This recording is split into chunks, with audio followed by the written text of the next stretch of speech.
So here we are, July the 1st, 2021.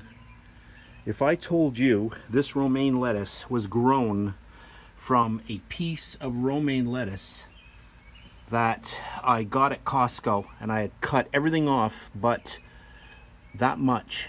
So I had basically cut off everything but the root. The thing was about this tall, completely flat on the top. I put that in water, started growing it, and look at this. This is about 1 month later. Look at the size of this. This is unbelievable. Look at my hand, how big this is. Look at this. It's huge. Unbelievable. Nothing but putting this in a little glass of water and just letting it go. Within 1 or 2 days, you're already going to see activity. And then for fun, I planted it in with my flowers.